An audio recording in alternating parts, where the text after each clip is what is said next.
Welcome. I'm pleased to greet you for this artist interview series, which is in conjunction with the exhibition Prison Nation at the Davis Museum at Wellesley College.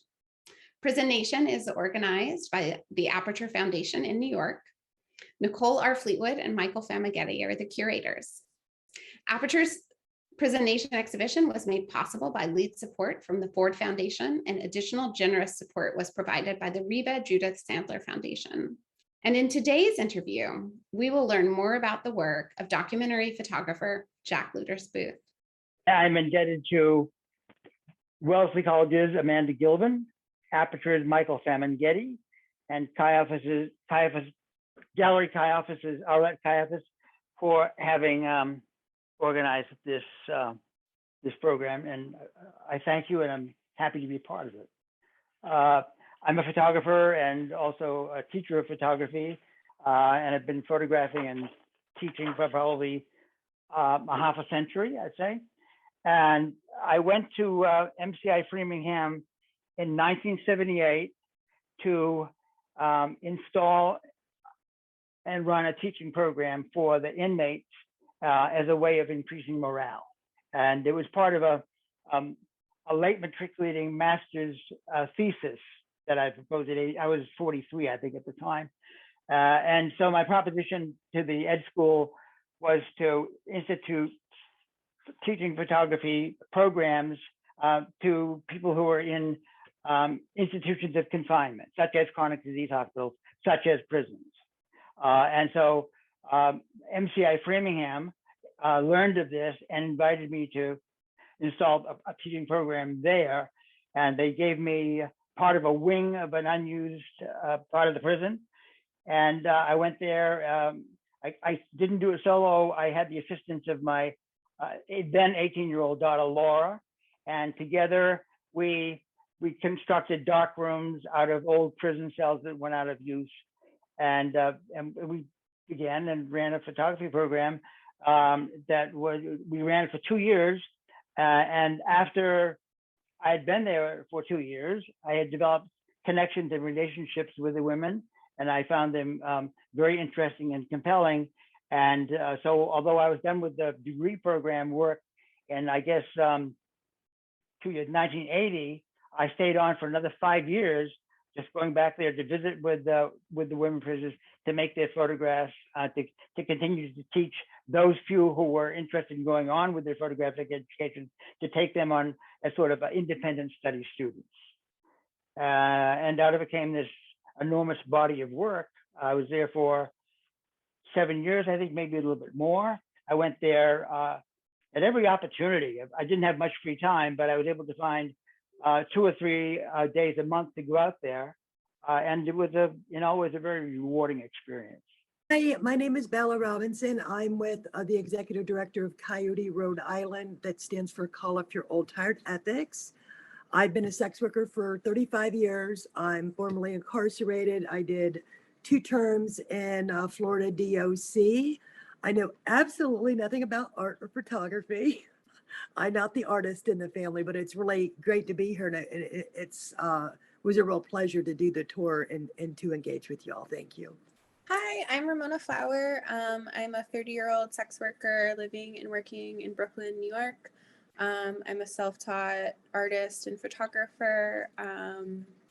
I've been a model for a decade and involved in the adult industry, all different types of work. And now I'm here with y'all. Thank you so much for the opportunity. Hello, it's great to be here. My name is Jennifer Musto. Today I'll go by Jenny.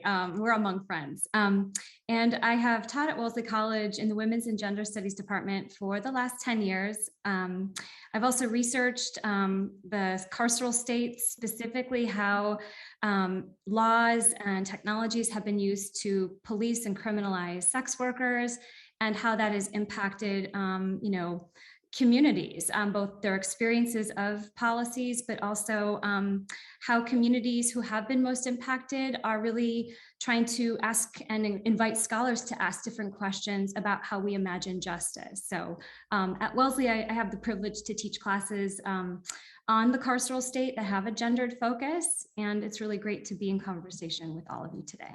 So I picked this picture because in looking at a lot of the photos, a lot of the inmates and incarcerated folks were, they weren't wearing like uniforms or anything. They were in like plain street clothes. A lot of the settings sort of looked like they could be, I don't know, like a shelter or a dorm. You like really couldn't even tell at some of them, like where some of these photos were taking place. And I thought this one, kind of was really loud in like the red color, but also just that her shirt says felony. And I feel like it was kind of like her scarlet letter, you know? And when I think about incarceration, the thing that comes to mind for the most part for me is like the stigma of it. I've never been incarcerated, but I dealt with my mom being sent to prison when I was about 4 years old. And my kind of lived experience as a kid that had a parent in prison was that kind of transferable stigma. You know, you're this and that because your parents are this and that. So I think a lot about the stigma and like the cost of incarceration. Like even if you get out and you're on the straight and narrow, and you don't have the sweatshirt that says felony, you sort of always have that stigma kind of around you. And as a result, that affects your life in so many different ways. So yeah, that's why I picked that. And I thought it was really powerful. So you're right. That's, your point is well taken and well said. So you're likening the felony to the scarlet letter, I think, is absolutely apt. In point of fact, there's more irony than truth to this photograph. She was not made to wear this shirt. It was given to her by her boyfriend, and she wore it for the photograph just to brandish it in a way. So your assumption is absolutely right that they're allowed to wear their street clothes, and she chose to wear this sweatshirt that had been given to her by her boyfriend, as ironic or humorous. I love that. So she's like reclaiming this dirty word and taking it on. Right. I think that she's elected to wear this shirt. That same kind of sensibility or response to the situation is also reflected in her face. It's like, standing forthright and yes, felony, that's me. Yeah, I love even her body language. Yes, yeah, it's one of my favorite photographs, actually. Those all are, but this one in particular. And when I look at these photographs, because I was there for so long, I had relationships with these women. We were friends. I was always around. In fact, she assisted me in some of my classes. Now I look at these photographs, I'm reminded with a sort of longing, actually, for the time I spent there making these photographs. The photographs serve to me as reminders of my time there. I love that. It needs to be said that in these photographs are not made with a handheld camera, so they're not candid photographs and they're not snapshot cameras.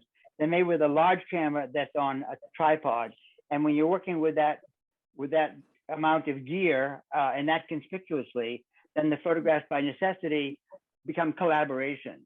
So I'm not really the author of these photographs. I'm the co-author of them. I'm on one side of the camera, prepared to release the shutter, focusing the camera, etc.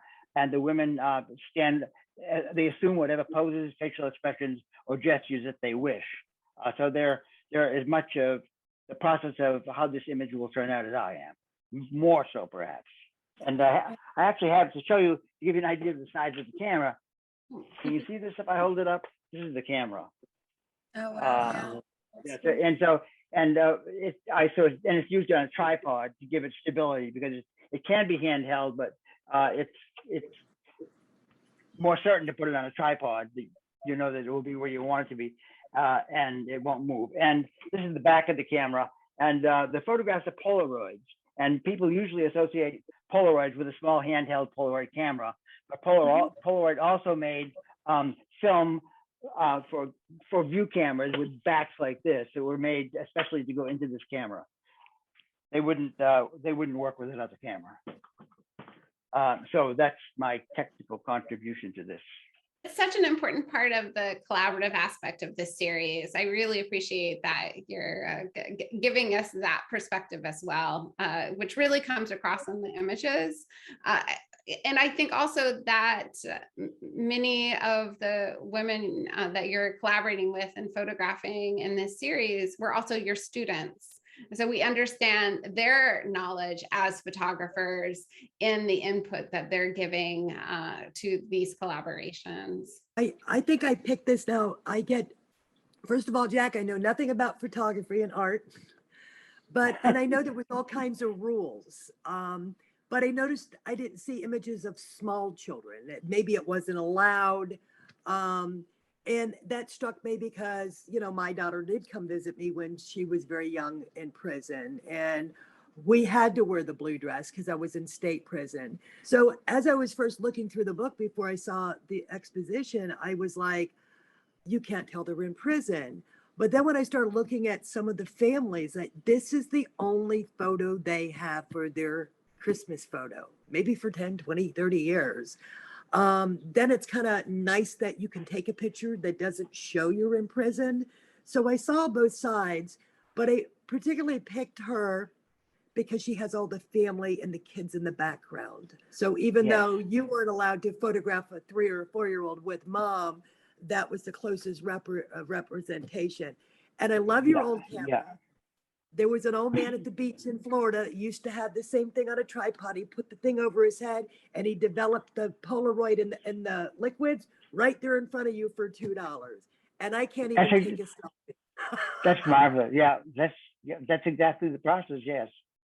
I did make many pictures of children, and they visited with some frequency. I think the prison was very good about that. There were no restricted visiting days or hours. There were family days, but people could come at random up to a certain point, maybe up to 5 p.m. or something, and many did.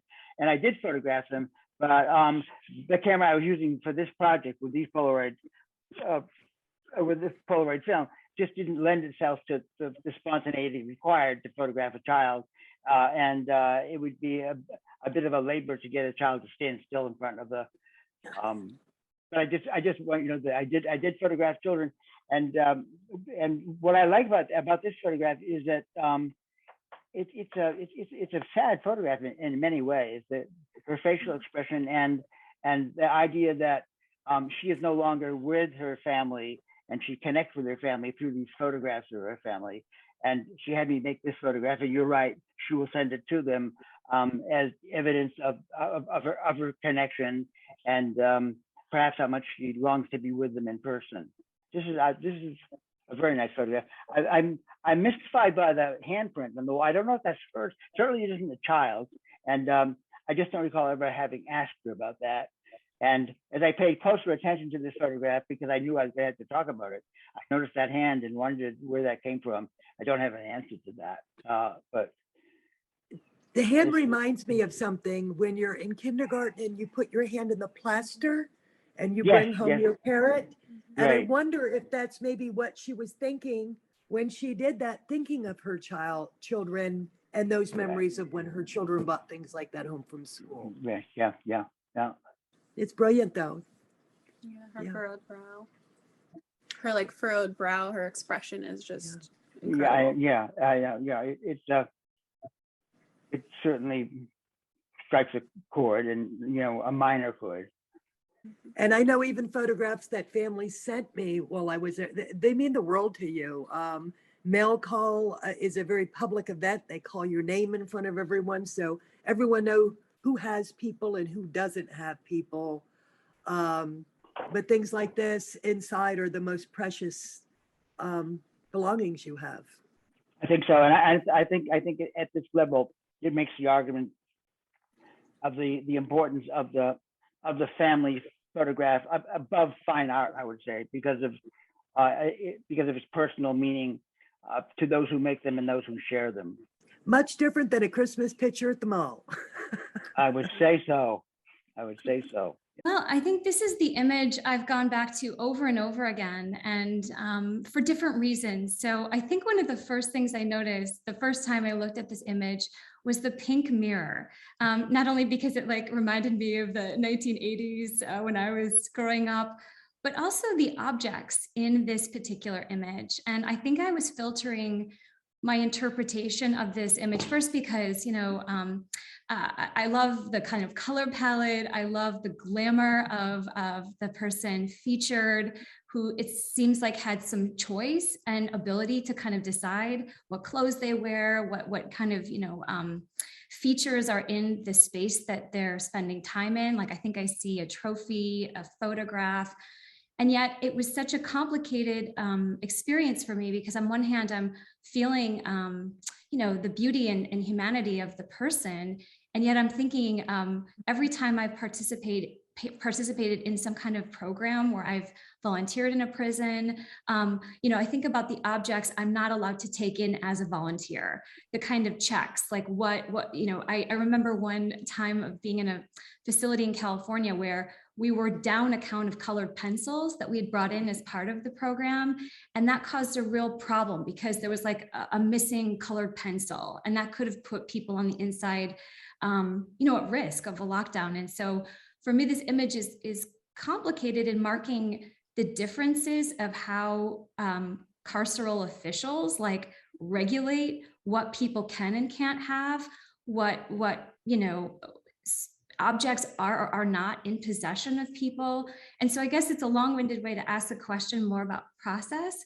I'm really curious to learn more about you getting a dark room and how you navigated, working with the Department of Corrections. Did they just open the door and say you can bring whatever objects in? Or for me, this is layered because it's about the background, like what allowed you to take and work with the people in your photography classes, but also how the prison itself has shifted in terms of what people can or cannot have. So yeah, lots of different ways, but maybe starting with your process of the photography classes. What were you allowed to do? What were you not allowed to do?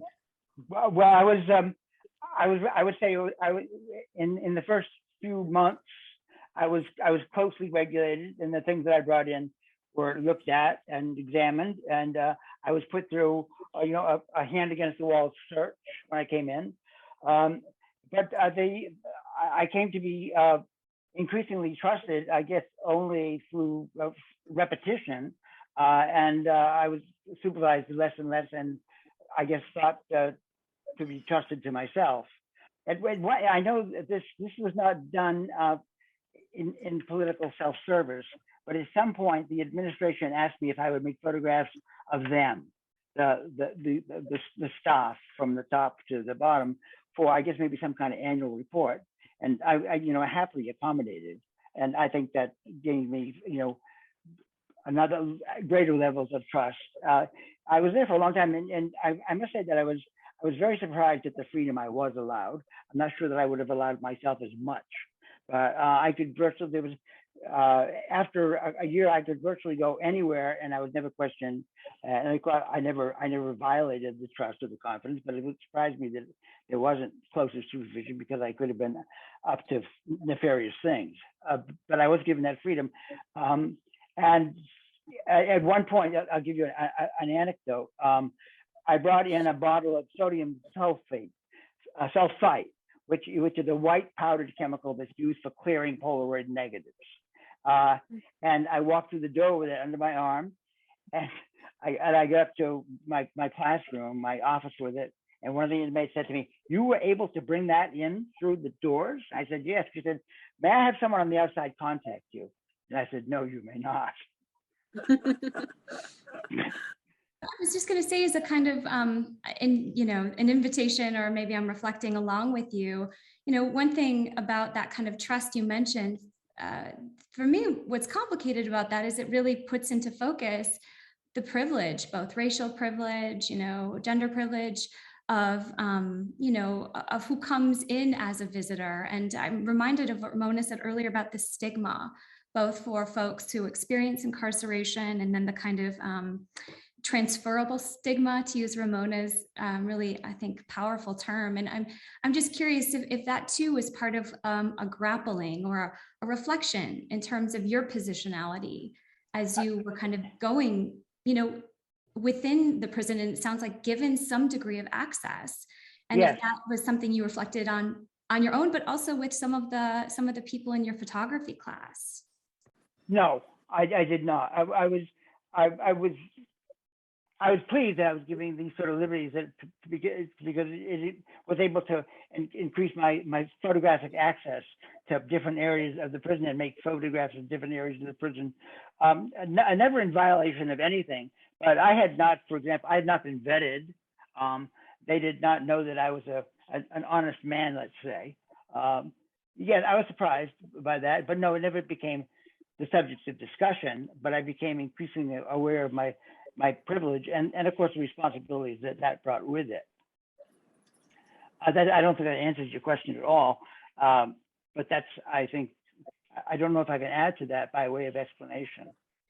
I think it's a conversation maybe, right, that's happening a lot now. And I think about the text of the Aperture, text that sets up your work. And it sounds like at the time you were doing some of this work, a lot of the images and iconography of prisons and punishment in the United States had some kind of really stock examples like the barbed wires or certain kinds of things. And you were really trying to push against that from what the push against it. How?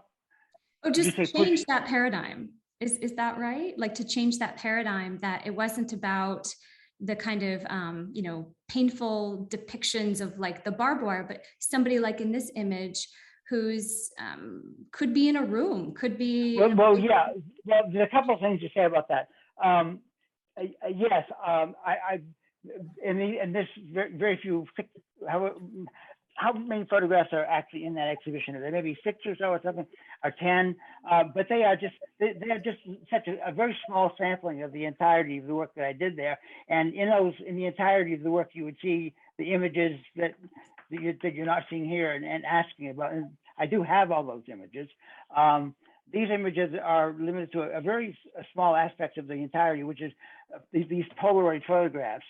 And the reason I was making those Polaroid photographs is I was given, in the course of this work, I was given a Polaroid fellowship in which I was given unlimited amounts of as much film as I wanted.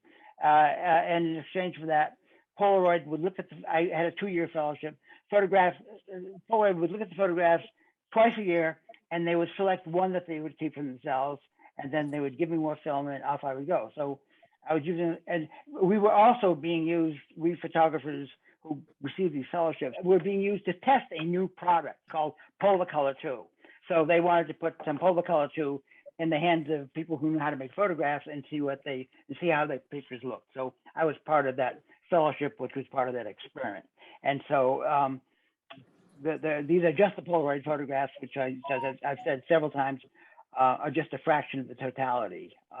These pictures do not all represent the totality or even the main thrust of the photographs at large, I would say. I was happy to notice most of the photographs I made for the people were at their request. I could hardly keep up with the request of the number of women who wanted to be photographed. And they would use the photographs as mementos or to send to their boyfriends or to their family. And occasionally they would show up in their room. And if you look at about 3 o'clock on the left side, 9 o'clock, on the left side of this photograph, you'll see another picture of the same woman in a frame. You see that, a gilded frame? That's that same woman again, and that's the photograph that I made of her earlier in black and white. I'd love to, if it's okay, ask Ramona and Bella a question about, I just really appreciate this way of centering a discussion about stigma, because I think so much of the power of I'll align myself with Bella. I am not a photographer, certainly not an art expert, but I find it so powerful to think about how the violence of incarceration can be depicted. And for me, what's potentially a tension is that efforts to kind of draw attention to or illuminate can be read really differently by different communities, and meaning, there's a concept among scholars called penal spectatorship, and it's really specific to how by consuming like films or television podcasts that are about incarceration, that doesn't always mean that people who listen or view are going to try to resist incarceration or to reimagine something beyond punishment and beyond harm. And so I'd just be curious in the broadest way how maybe Ramona and Bella have thought about the politics of representation around these topics. Like, are there ways to do an exhibition that can center the humanity and experiences without, leaving people taking away like, okay, I read this, but I'm not going to do anything about it. So I just know from other kind of experiences that both have written extensively and very thoughtfully to kind of push against certain parameters and paradigms of how we think about punishment. So I think, my question's about a politics of representation, what it can do, what maybe its limits are in terms of addressing the violence of incarceration and maybe some of the stigma too. That is a fabulous question. And I went to, prison under the crack era where you did 10 times as much time for the same drug that was not powder. And it was so stigmatized in the media with, they're coming to your town to get your children. And back then there was no sympathy for substance abuse. Nowadays, nice white people started to die. It's a whole different harm reduction. And to topple that with being a sex worker was that double stigma. My parents both were in recovery. I was lucky that, they told my daughter, your mom loves you, she's just sick. I was lucky they took her and the state didn't adopt her out like many women under the Adoption for Faith Family Act.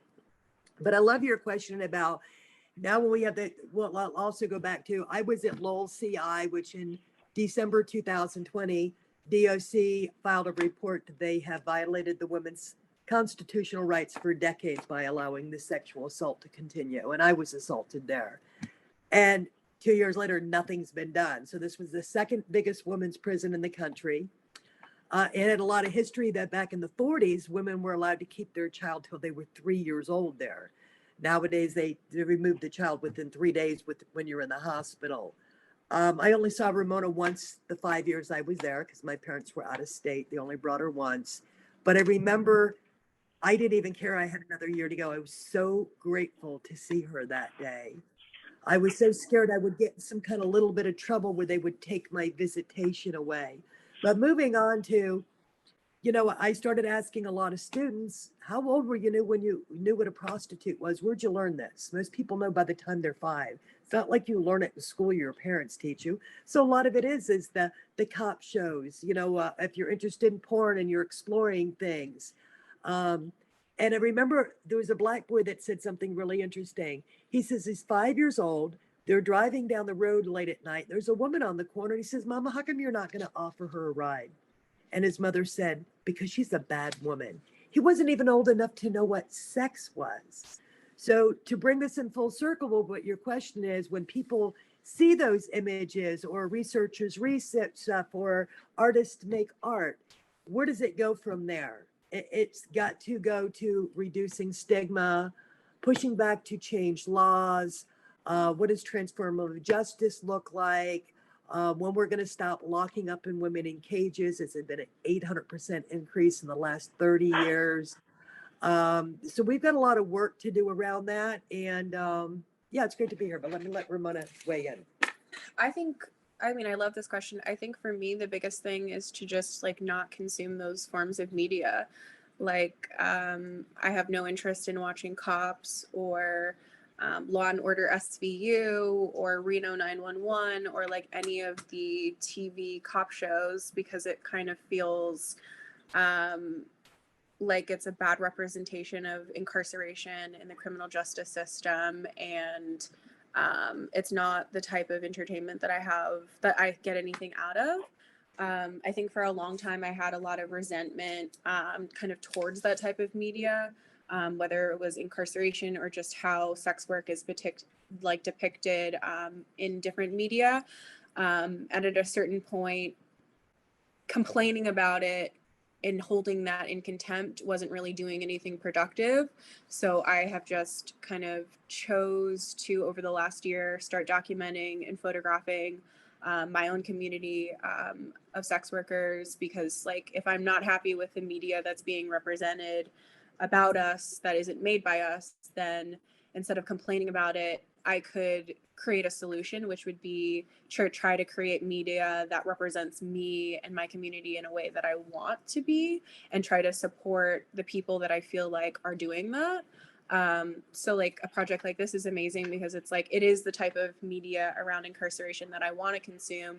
And I think it's done in a tactful way that isn't stigmatizing and sort of kind of paints these people with the humanity that they deserve, which is kind of the complete opposite of incarceration. Like, we put people in cages and we try to dehumanize them, and we try to paint them as these like bad people, or like as these like criminals or these felons or all of this.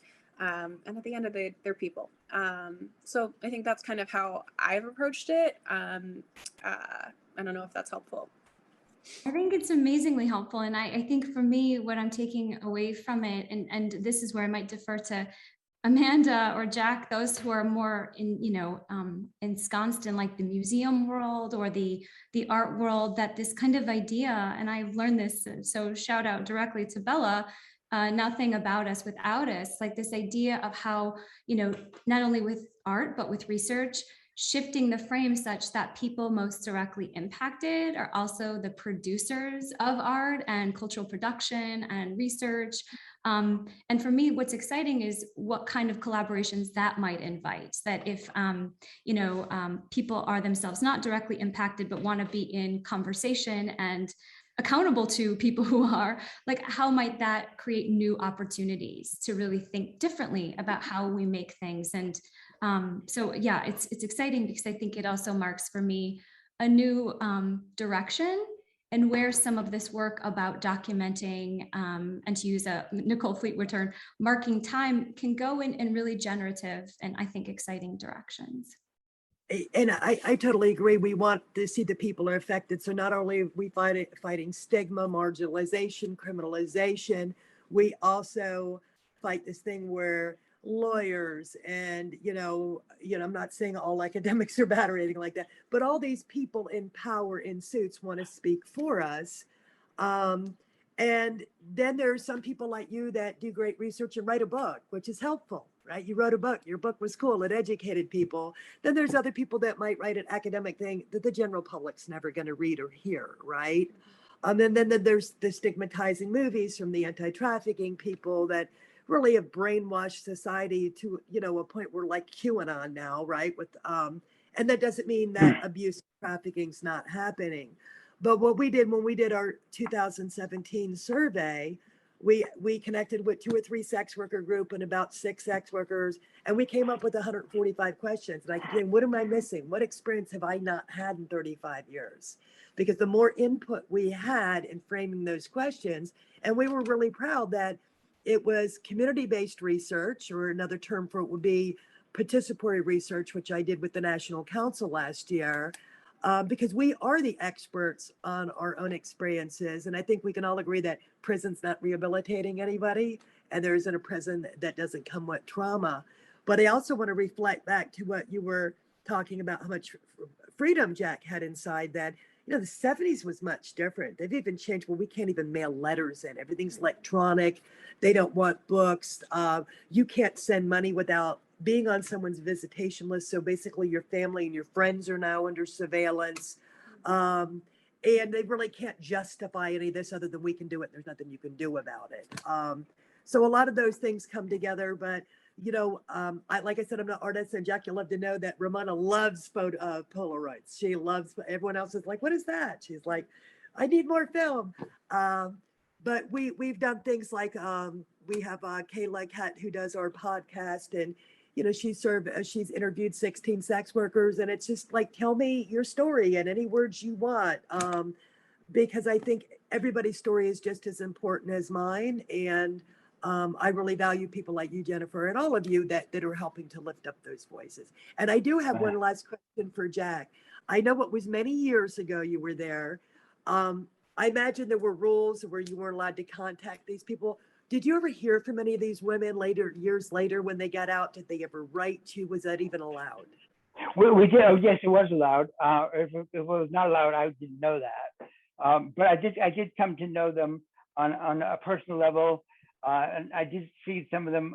Well, for example, there was a time when Aperture, an earlier issue of Aperture, maybe 20 years ago, I'm not certain, was interested in these photographs to publish them, and I nominally had releases from everybody, but I couldn't really be sure about that because when I was making photographs, there was a lot of horsing around. People were signing each other's names. They were signing. They had all signed papers, but I couldn't really be certain that they had signed those, and I couldn't be certain that they knew what possible consequences could occur. Nor did I until they did, and that's when Aperture wanted to publish a portfolio of these photographs, and I was uncertain about the releases, the validity of the releases.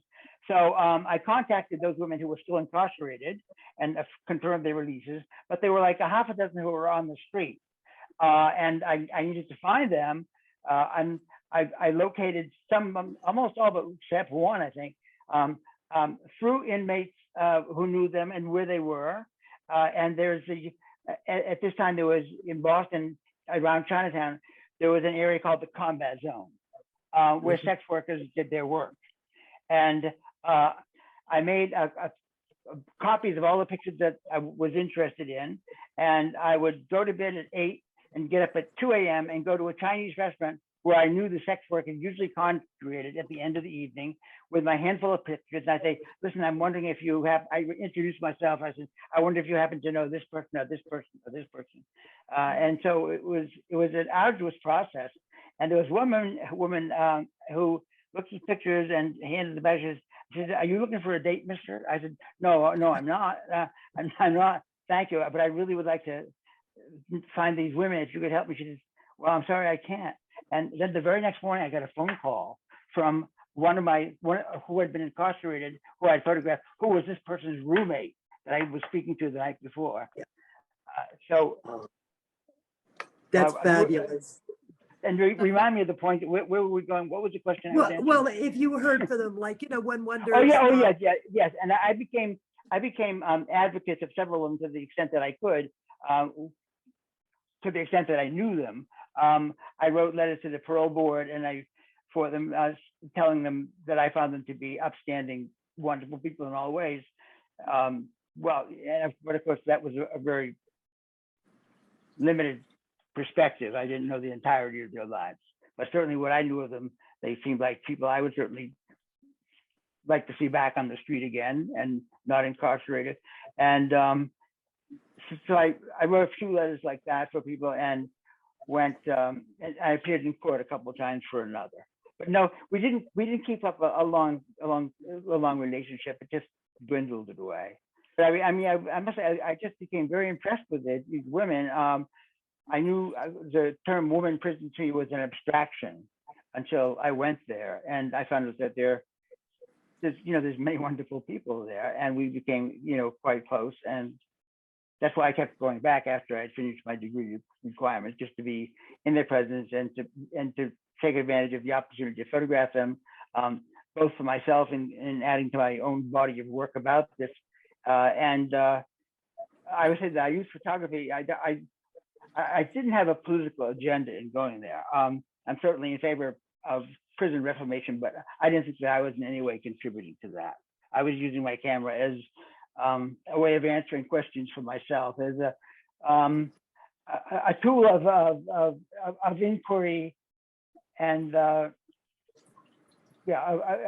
inquiry and possible solutions. Inquiry and discovery, I would say. I was there. I didn't have an agenda. I rarely photographed with an agenda because I think when photographing with an agenda, all you're going to come away with is propaganda for a position you had before you went in there.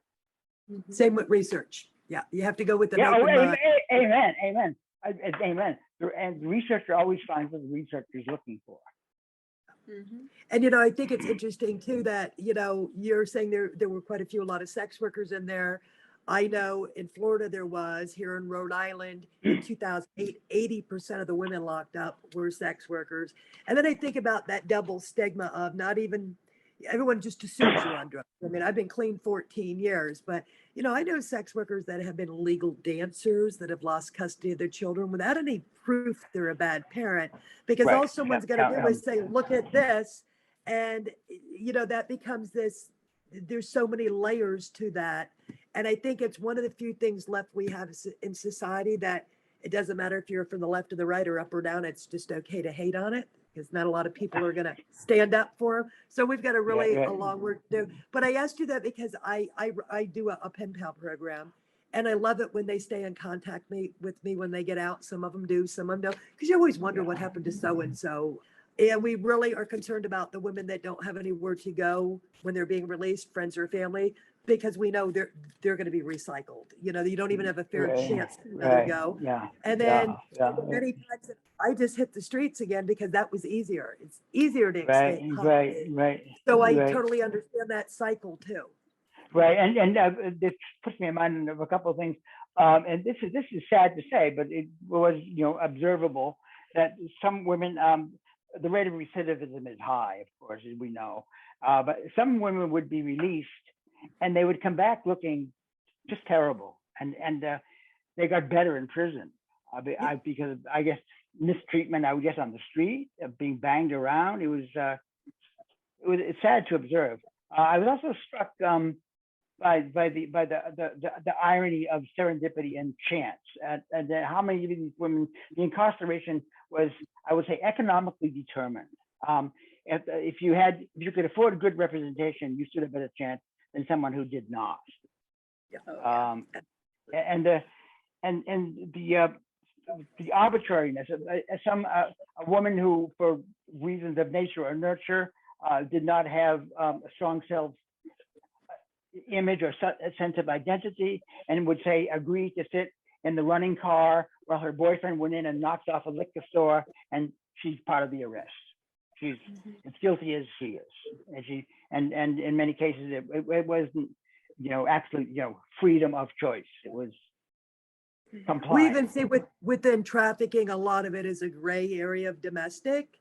Because if someone can threaten to out you and maybe get you evicted and have your children, we've given predators all the power, And that's why we support decrim, because if we want victims, sex workers, clients, anyone to be able to report abuse, right? That's how we solve the issue.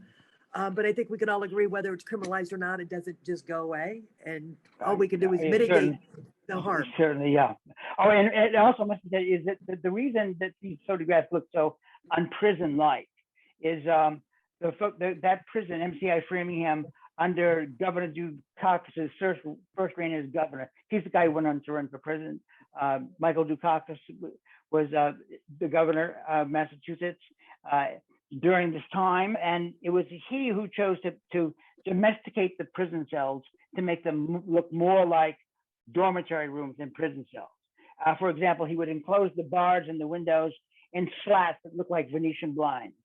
He allowed the inmates to appoint their rooms in any way they chose, as long as there were no, it wasn't hazardous or dangerous in any way or illegal, and they could wear their own clothes. I was driving by there a couple of months ago, and I drove by just to look at it, nostalgia, I guess, and it had changed completely. The fences were higher. There was ribbon wire everywhere, and I had to go through 3 checkpoints even to drive within view of the prisons.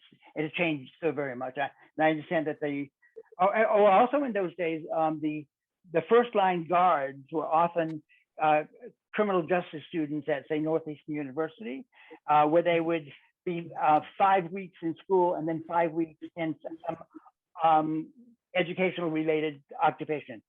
And for many of that, they were first line guards. Same age as the prisoners in the prison, wearing the same clothes, and they were just indistinguishable from each other. Wow. Whole different time. And I noticed some of the pictures at the museum from San Quentin, they had music rooms. They had all these things that we haven't, like it's foreign to us to think, you can't even get half of these places won't even put you in a GED class. Right. So I find it ironic that they're claiming it's rehabilitation when we know it's just a form of punishment. And I don't believe there's a prison anywhere that doesn't traumatize people. I just, Right.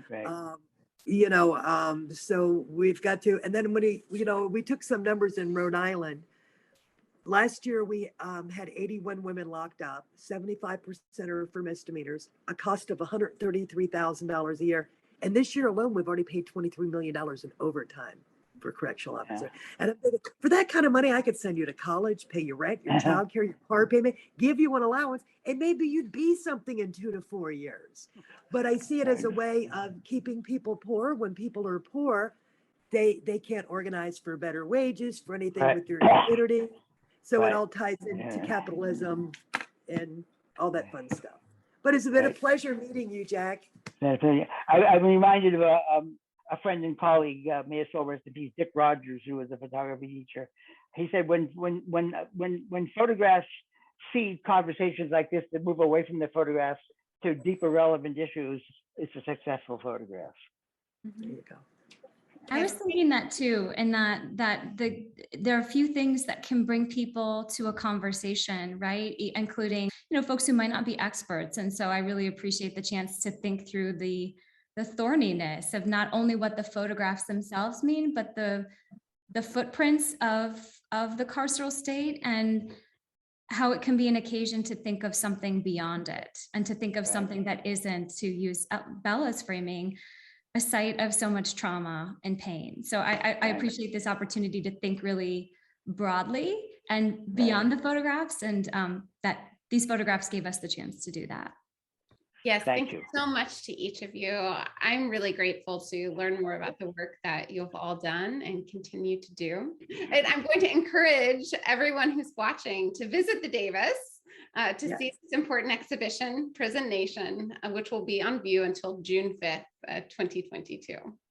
Amanda, thank you so much for the private tour. It was really, really a pleasure, and you were a fabulous host. We do really appreciate it. Thank you. It was the pleasure was all mine to get to welcome you to the Davis. I thank you too, and I thank all of you. It's been wonderful. Great. Thank you. Good to see you, Jennifer. Thank you. Great to meet you all. Bye-bye. Bye, thank you.